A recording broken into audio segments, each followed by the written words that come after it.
আজ সোনাইয়ের টিফিনে ছিল ছাতু মুড়ি আর চিনি। পাপাইকে ওই একই টিফিন দিয়েছি। আজ একটু উঠতে লেট হয়ে গেছে, যদিও কোনো টিফিন তৈরি করা যাবে না, কেননা এখন পুরোটাই নিরামিষ চলছে। কোনো তেল মশলা কিছুই খাওয়া যাবে না, বাইরের জিনিসও চলবে না। হয়তো কিনে টিফিন দিতেই পারতাম, কিন্তু এত গরম পড়েছে ভাবলাম ছাতু মুড়িটাই দিয়ে দিই। তো দুজনকে ওই একই টিফিন দিয়েছি। আর সোনাইকে একটু কমপ্লানের ভেতর দুধ দিয়ে দেবো। প্রতিদিন খায় না, যেদিন বলে সেদিনই ওকে দিই। আর পাপাই তো সকালবেলা কিছুই খেতে চায় না। আসলে ওর স্কুল তো আগে আর সোনাইয়ের স্কুল পরে। সোনাই ওকে নিয়ে যেতে হয় 7:30, আর পাপাইকে নিয়ে যেতে হয় ওই 6:50 এরকম। তো পাপাইয়ের এতটা তাড়াহুড়ো থাকে, ওর সকালবেলা চুলের বেনি করতেই টাইম লেগে যায়। তো দু বোন স্কুল চলে গেছে, আর আমি কিন্তু সকাল সকাল স্নান সেরে পুজো দিয়ে নিয়েছি। সেরকম ঘরের কোনো কাজ নেই, কেননা আজ তো 3 দিন শীতলা পুজো আমাদের, তো জামা প্যান্ট কাচাও যাবে না, সেরকম একটা কাজ নেই বলেই পুজোটা দিয়ে নিয়েছি। সুপ্রভাত বন্ধুরা, রেখাস লাইফস্টাইলে সবাইকে স্বাগত। সকাল সকাল ঘুম থেকে উঠে স্নান সেরে সমস্ত কাজ হয়ে গেছে, পুজোও দিয়ে দিয়েছি। মেয়েরা তো স্কুল চলে গেছে, এখন বাজে 8:30 মতো বাজে। তো ডাল ভাত বসিয়ে দিয়েছি, আর ভাবছি আজকে একটা সবজি করব, একটু পোস্ত বেটে দিয়ে দেবো। তেল হলুদ ছাড়া আর কিভাবে রান্না করব। তো চলো রান্নাটা সেরে নিই। ভিডিওটি স্কিপ না করে তোমরা সম্পূর্ণ ভিডিওটি দেখতে থেকো, আমার পাশে থেকো। কফিটা খেয়ে নিয়ে কড়াইতে এই যে ডাল সেদ্ধ বসিয়ে দিয়েছি। এটা কিন্তু মটর ডাল, মুগ ডাল নয়, মুগ ডাল খেতেই চায় না। এদিকে ভাত হয়ে গেছে। আজকে ডালটা একটু আলাদাই করব। তো ওই যে জিরে আর লঙ্কা কড়াইতে হালকা টেলে নিয়ে একটা গুঁড়ো ছিল, সেটা দিয়ে দিলাম, আর কাঁচা লঙ্কা দিয়েছি, আর একটু ঘি দিয়ে দেবো। তো ডাল হয়ে গেছে। সিন্দুক লবণ দেওয়াই ছিল, আর ভেবেছিলাম সবজি আরও আনবে, কিন্তু মেয়েরা বলল না, আর ভেতরে সবজি দিলে ভালো লাগবে না। তো একটু কুমড়ো দিয়েছি, সয়াবিন, আলু, আর একটু মটর ডাল অল্প একটু দিয়েছিলাম। তারপরে একটু পোস্ত বাটা, আর ওই যে গুঁড়ো মশলাটা দিয়েছি, আর একটু ঘি দিয়ে দিয়েছি। তো আর তো সেরকম কিছু দেওয়াই যাবে না, কি আর দেবো। এই হয়ে গেল আমার তরকারি। আর ডালটা তো আগেই নামিয়ে নিয়েছি। যখন খাওয়া দাওয়া করি তখন ওই আবার আরেকটু করে ঘি দিয়ে নিই। আসলে ঘি বাড়িতে সবাই খেতে খুবই ভালোবাসে। তো আমাদের 3 দিন ধরে এই রান্নাটাই কিন্তু হয়। রান্নাবান্না কমপ্লিট হয়ে গেছে। আমি কিন্তু ওই শাড়ি পরেই চলে গেছি। আজকে একটু মা সেজেছি, মাসি আর সাজেনি। আসলে অনেকেই আমার মেয়েদেরকে ইয়ার্কি করে বলে, এটা তোর মা নয়, এটা তোর মাসি। তো খোল, হেয়ার ব্যান্ডটা খোল দেখি, খোল না, খুলে দে খুলে দে। এ বাবা, চুলটা দেখ কেমন হয়ে আছে। না, স্কুল ড্রেস খোলো, খুলে স্নান করো। খিদে পেয়ে গেছে খুব আমার। তুমি কেন? আর তুই স্কুলে ভুল করে পাস্তা খেয়ে নিলি? হ্যাঁ, আমার মাথায় ছিল না। আমরা তেল খাচ্ছি না, পুরো নিরামিষ, আর তুই স্কুলে পাস্তা খেয়ে নিলি? আমার মাথায় ছিল। কান ধর, কান ধর। কেন খেয়েছিস? আমাদের পাড়ার সমস্ত বাড়িতে তেল ছাড়া খাওয়া হচ্ছে, আর এই যে ম্যাডাম পাস্তা খেয়ে নিয়েছে। পাস্তা আমার কিন্তু খিদে পেয়েছে, আমি খেয়ে নিচ্ছি। পাস্তা খেয়ে পেট ভরে গেছে। ছাতু মুড়ি দিয়েছিলাম যে টিফিনে, ওটা কি করেছিস? খেয়ে নিয়েছি। তাহলে এবার তুই স্নান করো, আমার খিদে পেয়েছে, আমি খাই। ওই শাড়িটা আর চেঞ্জ করা হয়নি। ওই একটা সুতির শাড়ি পরেছিলাম, পুজো দিয়েছি যেহেতু পাড়ায় তো এখন পুজো চলছে।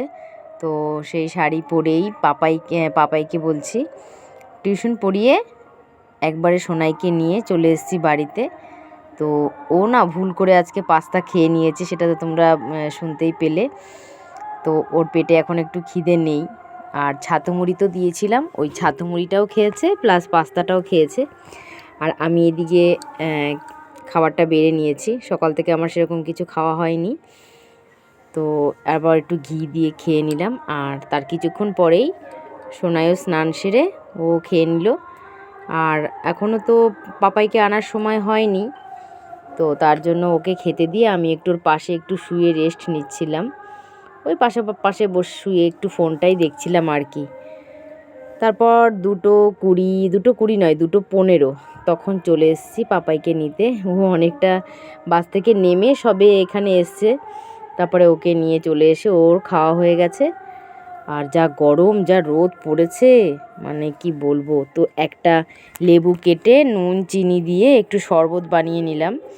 বরমশাই এসছে কাজ দিয়ে, তো ভাবলাম একটু লেবু জল করে নিই, গরমে এইটাই সবথেকে ভালো। তো চিনিটা ভিজিয়ে রেখেছিলাম আগে থেকেই, আর লেবুটা কেটে দিয়ে চারজনে এই যে নুন চিনি লেবুর জলটা খেয়ে নেব। তো খাওয়া দাওয়ার পরে সোনাই পাপাই সবারই বাড়িতে খাওয়া হয়ে গেছে। এবার আমি ওই যে মা রূপ ছেড়ে আবার মাসির রূপ নিয়ে নিয়েছি। মেয়েদেরকে সত্যি সবাই ইয়ার্কি করেই বলে যে তোর মাসি এটা, আসলে শাড়ি সেরকম একটা পরি না আমি। তো যাই হোক, অর্চিসকে পড়ানো বাকি ছিল, অর্চিসকে পড়াতে চলে এসেছি। তো ও কিন্তু এখন অনেকটাই লেখা শিখে গেছে। ওই বেঁকিয়ে বেঁকিয়ে লেখে কিন্তু লিখতে পারে, অনেকটা মাথায় চলে এসছে ওর। তারপরে মেয়েকে নিয়েই বাড়ি চলে এসেছিলাম আবার। তারপরে সোনাই টিউশন ছিল, ওর টিউশন পড়া হয়ে গেছিলো, বাড়িতে একা থাকবে তার জন্য ওকেই নিয়ে চলে এসেছিলাম পড়াতে। তো ওকে নিয়েই পড়িয়ে তারপরে আবার বাড়ি চলে এসেছি। আর এটা হচ্ছে আমাদের শীতলা মায়ের মন্দির, এতদিন ধরে যেটা বলছিলাম তোমাদের। একসঙ্গে খেতে এসেছি, আর ভিডিওটা করেছে চুমকি আপু পাগল।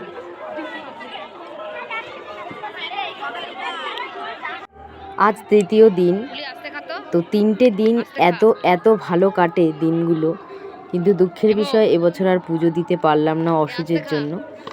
আর এই যে বিকেলবেলাতে সবাই মিলে রান্না করে না, তেল ছাড়া, একদম হলুদ ছাড়া, তো তরকারি, ডাল, চাটনি, পায়েস, দারুণ খেতে। তো আজকেই তেল ছাড়া লাস্ট খাওয়া।